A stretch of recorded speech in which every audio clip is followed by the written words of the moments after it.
ప్రతి కుటుంబంలో ఒక జనరేషన్లో ఒక స్టార్ పుడతాడు. ఆ ఫ్యామిలీని, దాని స్థితిగతుల్ని మారుస్తాడు. వాళ్ళ కష్టంతో ఆ కుటుంబం నిలబడుతుంది. వాళ్ళ ప్రేమతో ఆ కుటుంబం ఉన్నత స్థాయికి చేరుకుంటుంది.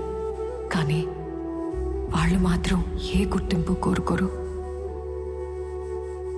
అలాంటి వాళ్ళందరి కోసం రాసింది ఈ థీసిస్. అందుకే గోవర్ధన్ గురించి రాసిన ఈ థీసిస్కి ద మ్యాన్ అని పేరు పెట్టాను.